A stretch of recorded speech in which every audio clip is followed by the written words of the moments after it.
All right, I am just leaving CrossFit. It's a pretty rough morning. The workout today was just running, and I'm terrible at running. And I can't see anything out of my back window. Oh. Okay, we're doing it live. Here we go. No regrets. Okay, we survived. It's a weird spot to back out of. It's just the run this morning. Supposed to be 7K, which for any of you that run, that's nothing. I understand. I don't have like much cardiovascular capacity, so I think I ran 2 kilometers and then got back to the gym and used a bike instead. But like, man, like the Echo bikes. So to explain a little bit of background, I've been bodybuilding for a long time, so proportionally, like most, I guess, my upper body is not that great, which is kind of funny because like stereotypical bodybuilding, like, you know, big chest, big shoulders, big arms, but like disproportionately my legs are actually significantly better than my upper body, and my quads in particular are pretty large. So if you think about having more muscle mass in your legs, in particular your quads, and not having any cardiovascular capacity, what happens on a bike is that as soon as I start to get like a little bit fatigued, like the lactic acid in my quads just gets nuts. Like they're not used to doing a lot of continuous volume. If I were to do a lot of squatting in a particular workout, if I were to do one set with a lot of reps, that would destroy me significantly faster than doing, you know, a lot heavier weight, many sets at lower reps. And that's how I would train, is like many sets, lower reps. So like 3 to 5 rep range, heavier weights, and just do way more sets. That way I can do heavy weight and get a lot of volume in. But doing that over a long period of time means that I'm kind of screwed for this kind of stuff. So it's going to take me a while. I'm not letting it like discourage me. It's just kind of funny because after being in a gym for so long, like it's embarrassing for cardio. But overall, I think on the Echo bike, it's about 3 kilometers to the maps to like 1 kilometer of running roughly. So I got about 5K in total instead of 7, and I think we had the full hour to do it, but the coach was like, get to 40 minutes, and that was a little bit after that was 5K for me. So I'm actually very happy with that. And it's funny right now, I sound a little winded obviously, but compared to a normal workout, I'm actually okay in terms of being winded. What's kind of ridiculous right at this moment is that on the Echo bikes, I'm not sure if you know what an Echo bike is. I didn't before CrossFit, and my wife talking about it, but the Echo bikes, like, you use your arms on them as well. And right now, the only thing that hurts are my triceps. My triceps are cramping. So my arms are extended right now, but if I go to touch my face, my tricep has to like lengthen, and it's killing me. So kind of funny, but overall survived it, so I'm happy. So yesterday I was sick and I didn't get into the office, and like I woke up, and for me, I've noticed, especially as I'm getting older, like the pattern is if I'm sick, when I wake up, it's significantly worse. It's like just from lying down, like way more congested. All the symptoms are way worse. So yesterday I woke up, was not having it, had to skip CrossFit, took some medicine, went back to bed. As the day went on, I was feeling progressively better. And then again this morning, like I convinced myself, Nick, when you wake up in the morning, you're going to CrossFit, because I knew at night it was going to be a run. And I said, that would be good for you. Get outside and run. I'm a big believer that, like, as long as you're not like dying, that you should be going out and getting physical and getting your blood moving. If you're not feeling well, I think it helps like everything. So again, I woke up this morning and I was like, oh, I feel like a bag of crap. But I said, no, take some medicine, go out, get running. I feel pretty good right now. Like I can tell my my sinuses are a little congested, but I'm glad I did that. But that meant yesterday, I took the day off work, so kind of. I didn't go into the office. I dialed in for a couple of meetings and just told people like I'm probably going to be offline. I had an employee the day before that was out for being sick, so I think there's just something going around. But you know, I trying to like lead by example a little bit and letting people know like I'm not like hiding at home and just like not doing anything. Like I'm announcing I'm not feeling well, I'm going to be offline.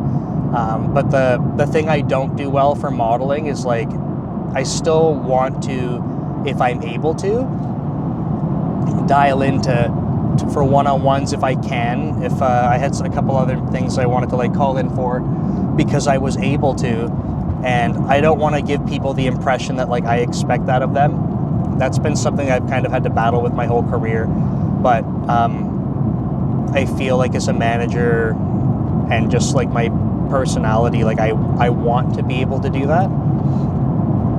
Because like I just want to be able to help, so if I can, then why wouldn't I? So I just have to be careful with that I don't perpetuate like this idea that, oh, you're sick, well you still better call in. I don't think people get that vibe. And I think my manager, I feel like, is very similar. Like he's created a really good culture on the team. Like I'm not going to go as far as saying like it's a big family, because I know people hate that kind of phrasing, but like everyone on the team is very close and he's very supportive of everyone. So he also has this kind of thing where he needs to watch how he's sort of showing how he's working and communicating things like based on the time of day. And he's very conscious of it. He'll like his signature in emails and stuff literally says like my working hours will be different than yours. Like don't respond kind of thing. So I think the team has like a good awareness of this kind of stuff. Okay, so that's my rambling for this morning. I wanted to talk briefly about some meal coach. That's so far in the past now. Brand ghost. Brand ghost stuff. So last night before bed, we did a little bit of not a bug bash, but like I think a UX bash. So I've had a little bit of feedback rolling in now from a few users, which is great. I've talked about this before, but I just want to like kind of highlight it. So the people that I'm working with, we have a lot of experience being able to work with user feedback to refine things and specifically take things that are complicated for an audience and make them so that you literally cannot mess them up. Like we have a lot of experience doing that with very technical things. The difference is that when we've done it in the past, we've had like the user base, if that makes sense. Like we haven't had to go out and try to build the user base. We just had it. So by having it already and then just using the information like analytics and then, you know, surveys and things like that and actual customer meetings, it's way easier. Way easier because you have all sorts of data and you can collect data from your audience. For us, without an audience, we have to be careful because what we need to do is understand meta points about the feedback, right? So not only is it hard for us to build up the audience because it's not something that we're skilled at doing with experience doing, but for example, if one person says like, I don't like this, or one person says you should do this, we can't just over-index on everything and like be a complete pendulum. Someone says this, we go 180 degrees and go do it. We have to listen to the feedback and we have to understand the meta points so that we can translate that into like, what is the pain point this person's experiencing? And we will come up with the solution. We can't have users that sort of dictate the solution to us. Not because we like don't believe what they're saying, but like we need to be in a position where like we understand holistically what's going on. So I hope that makes sense. But the idea was last night we had, I think we had enough feedback to start taking some action on a handful of things. So, and shout out again, I shout out Ryan Murphy on here. I know he watches. Thanks, Ryan. You know, definitely like we took a lot of your feedback for yesterday, and it actually overlapped a lot with stuff we've kind of heard before. But I think sort of different flavors of it, which is cool because, again, like, I think some people, I know even for myself, right, I get nervous about feedback because it's like, we obviously want it to be good, and if you're getting critical feedback, like, it's probably going to hurt your feelings a little bit, but the reality is, like, it feels so much better to get feedback that you can go act on. Like, if someone's like, hey, this just sucks, or hey, this doesn't work, I would so much rather have someone tell me that so that I can go make it awesome than no one ever use it, right? Like, that's the difference. So I think for things that we were addressing last night, we actually had a bug that we didn't realize, but when you would go to, as a first-time user, you would go to sign up to the site, it would bring you to the login page when you went to press sign up.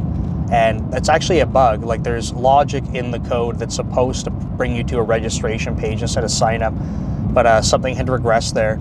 And for context, like, this seems like a little thing, right? Like, when you go to the login page, it says, like, there's a button that you can click to go sign up. So it's not like it would be impossible to work around. So you press sign up on the main website, it brings you to the app, which is a login page.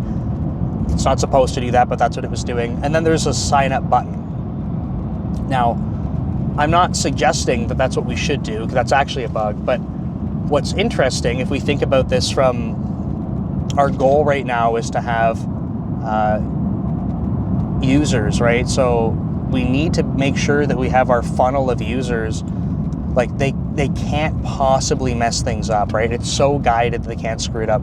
And if we think about it like a funnel, right? So let's zoom out even further than just the app. So let's say that we're publishing things to social media to try and direct people, or there's ads running. Like, that's the very top of the funnel. It's the widest part.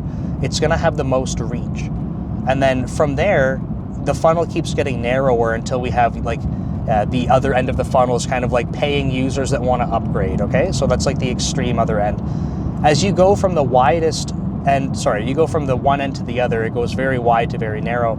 And that registration situation is pretty much near the beginning. So even if, like, let's assume, like, to round down, only 1% of people were confused by that. So you press sign up and it brings you to a login page instead that has a sign up button on it.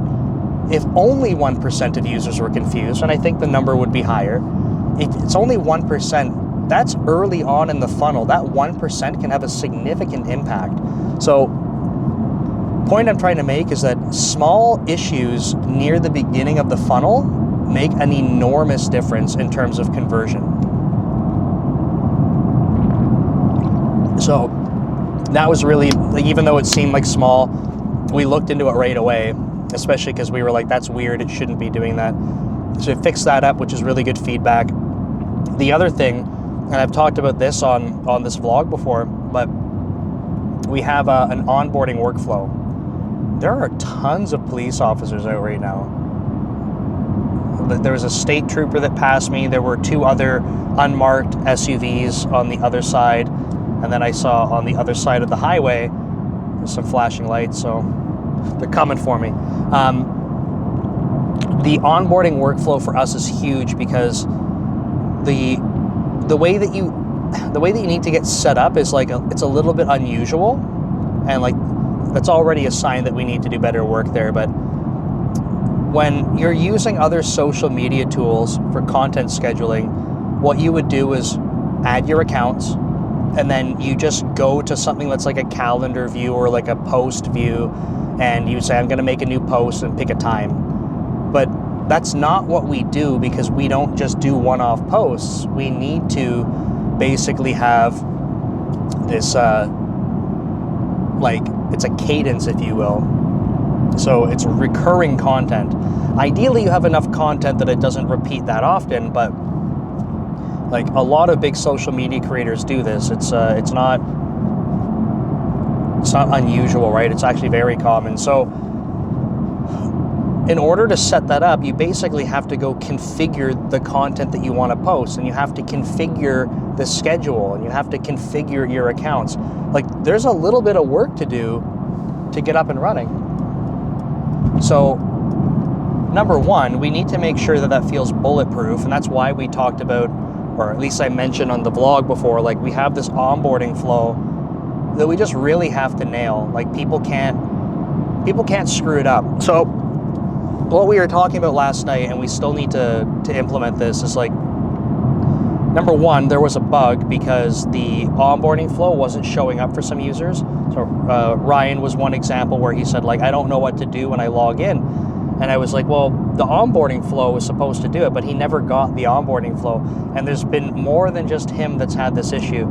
So we looked into it. We found like there's some edge cases with some browser storage state that can mess things up. So we addressed that as a workaround. But we were talking about this more like philosophically, and we wanted onboarding to be like the primary way, like this workflow to be the primary way that you get set up. But we were also like, hey, we don't want to force anyone. Like, if you're not ready to do it just yet, like, then you can go explore. But we're realizing, like, there should be no other option. Like, we should force you down that path to onboard. And then there's no questions about, like, I don't know what to do, right? There's nothing else you can do in the app until you've onboarded. So we should literally force you to do that so that you have no confusion. Now, there is a small feature gap that prevents us from doing that we have to address. And then we're gonna make that switch so that anyone who's signing up, you don't get to use any part of the app until you've added your social accounts. And we do, like, even though it's a small set of data, we do have data that suggests once people get their social accounts added and create their first topic stream to be able to post content, the success rate all the way through is like the drop-off rate is so low at that point. It's very high before that because the barrier to doing it's high. So again, onboarding workflow, we've fixed up a little thing for that, and then we are making sure that going forward we'll force people through it, and that way there's no way to mess it up. We also talked about like putting a little bit more education in. So not only are we going to force people through that workflow, we're going to teach people about what's happening as they go through it, because we think that's important. And the reason why it requires some teaching is because it's a little bit of a different approach to social media, right? Like, I think there's a lot of people that are doing this sort of naturally on their own. And like, I don't think people are talking about it in like a consistent way. So for example, you might have people that they approach social media like they want to go make viral posts, okay? And this is, I think, the most popular attempt at like social media. There's people that sell courses on this stuff. They'll say like every post I make is viral. Like I can't not make viral posts. I'm so good at it. Watch what I do. Like here's the formula. And some people are able to nail it. There are a lot of things with respect to, especially for like short form video. There's a lot of things that like kind of keep people hooked, right? And that's the idea, is that you catch people's attention and then you keep catching their attention with like sub hooks, and then you just keep them watching. You might have noticed there's like a format of advertisement now on social media that's getting a lot of popularity, and I find myself watching them because it's hard to look away, but they're like really long form ads, like multiple minutes, and the whole time it's someone like continuously talking. It's like rapid fire, and they're like the scenery and stuff is changing, and like it keeps you going like what's happening here? Like what's the next thing that's gonna happen? It's really catchy. And like that's the kind of thing that like, you know, there's formulas for this kind of stuff, but the point is that like even with a formula, it's not gonna be perfect every time. It's impossible to have a viral video every time you post and have a perfect formula, or else everyone would have viral videos all the time. It wouldn't make sense. So that's one way to approach social media, and I think that like that would be the most draining, like perfect recipe for burnout approach ever. And I'm saying that as someone who's been posting every single day for 21 or 22 months now, and I wouldn't survive, like not at all. On one platform even, like if I just did TikTok, there's no way I could do that. Because you're always trying to look for new ideas and like try things out. Like it would be the worst, in my opinion. So the other way that you can do it, like on the exact opposite side, is just focus on like helpful content. There's like things you can mix in that try to help. Like you can try to use some of those formulas, but you don't want to make it so that you're trying to make a viral post every day. You just want to be helpful because it's more of a long-term strategy. It's slower, but it's long-term. And with our approach, we like definitely lean on that side of it being slower and more long-term. So our approach is that you create content that's valuable and you can repost it later because it's still valuable. So some people are doing this, and they're doing it by using just like third-party tools like Notion, Obsidian, Google Sheets, Excel, like whatever, like anywhere they can like keep copies of their posts, and then when they need ideas, they just go look through their little repository of content and they go, oh, I haven't posted this in a while, let me post it. So they're doing this. And I've seen business, like I'll give you a couple of examples. My sister works at a real estate agency, and she has said that they periodically repost some content. Because like, why wouldn't you? If it's valuable and it was doing well, repost it. One of the guys that we have onboarded with the real estate and the roofing company, he's like, he absolutely agrees about posting or like reposting content.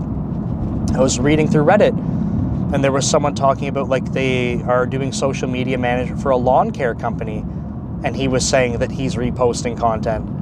Like, people do this all the time, and it's not like it's a scam, it's not bad. If you think about content creation and your audience, it's very rare. Like, if you compare the number of people that scroll through a profile to go look at existing content versus it just showing up in your feed, it's disproportionately more showing up on your feed than scrolling through the profile. So people are not going to see the stuff that you're posting, and it makes sense to post it again if it's good content. It's a bit of a rant, but to get people set up in that frame of mind, like, we have to educate them a little bit. Some people, they get it right away because they're like, hey, I'm already doing this. Like, I have stuff in Notion or wherever else, Obsidian. So they're like, I get it. Now I just have to bring it in. So cool. And other people don't. And that's totally cool. Like, it's not their fault or anything. Like, going back to what I said at the beginning of this, it's like, it's our job to make sure that we can educate them and onboard them like very seamlessly. And that way they don't have to worry about this stuff. If they don't know it, like, we can teach them the value of it. Obviously they got far enough where it seems interesting, it seems like it could help, and now we need to prove to them with as little barrier as possible. So yeah, we have more work to do with the onboarding, but I think it's going to be super effective. The closing thought, because I'm just pulling into this isn't my driveway, this is my street, but the closing thought is that I gotta take the garbage out, crap. We've been talking about like trying to vet like feasibility, like interest, what features and stuff people want, but like, I don't think we need to do that. And we were talking about this last night. It's like, the features are going to be valuable. I think we're at a point now where we have to say, like, how do we get the people on? Like, how do we get them onto the platform? We know that it's already useful. So anything we can do to reduce that friction is like paramount. Once they're on, once they're using it, because there is already value there, then we can say, well, what do we do next to iterate on this and make it better? So that's the spiel for this morning. Yeah, I think that's it. So thanks, folks. It's a quick one because I was driving from CrossFit, not to the office. See you later. Take care.